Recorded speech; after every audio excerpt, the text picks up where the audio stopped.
So, all right. So the interest rates, they're saying, aren't going to go up. People have said they are. I think Seth Denson has said yes, but you disagree. Right. Why? Well, I don't always agree with Seth, Yes. and because he's not always right. So as far as interest rates go, here's what we have to look at. The big issue that we have right now is inflation. Right. And the way that you fight inflation is raising interest rates. Now, Jerome Powell is not going to do that, and I'll tell you why. Is because of the impact it'll have on the stock market. Okay. It presumably will have a negative impact. And if that happens, remember, he's up for reappointment. He doesn't want to rock the boat. So that's what I think is the issue. But I think we have to look at interest rates coming up. So he doesn't want to rock the boat. If you were in his position, would you raise interest rates or would you? Well, it's a tough call, so it's easy to sit back and be Monday morning quarterback with Jay Powell.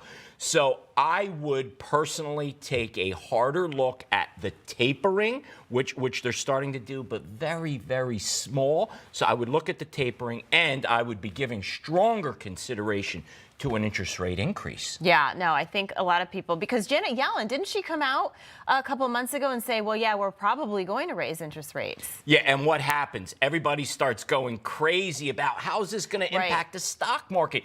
So everybody is paying attention to the stock market. We've gotten very spoiled that other than the pandemic, the stock market is just automatically going to go up. But if we start moving interest rates up, you're going to see the stock market start to slow down in its growth. And, well, nobody wants to see that. No, nobody does.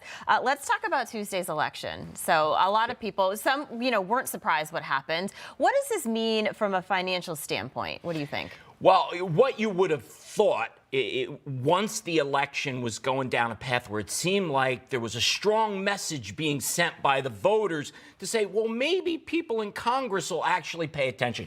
That's not going to happen. As we see in Congress right now, it is full steam ahead on infrastructure and Build Back Better, which means that the Democrats are signaling we're probably going to take a shellacking in the midterm elections. We must pass these bills now or we're never going to get them done. But, President Biden says, no, this isn't going to cost us anything. But isn't it going to cost us? Or not us, maybe our kids, our grandkids, our...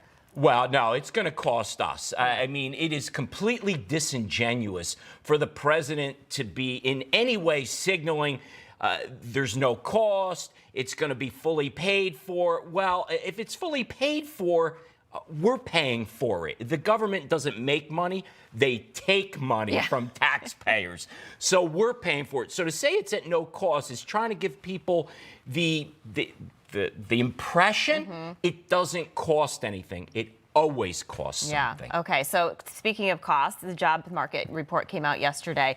So unemployment rate fell to 4.6%. Right. U.S. employers increase their hiring. What is this telling you? Well, on the surface, right, we say, okay, this is good news, 530 jobs. Well, they use that word created or new jobs. Yeah, what does that really mean? Well, that really means is all we're doing is bringing back the jobs we had lost because of the pandemic.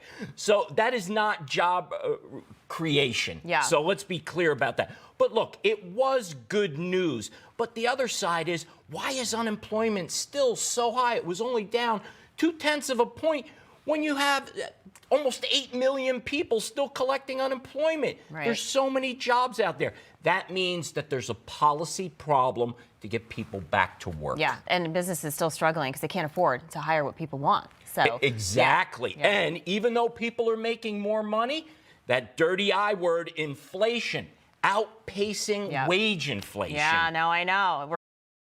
Hey, I'm Rob Finnerty. Thanks for watching. If you enjoyed this video, please join the conversation in the comments below. Don't forget to subscribe, too.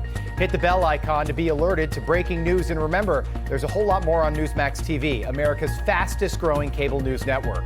Newsmax TV, we're real news for real people.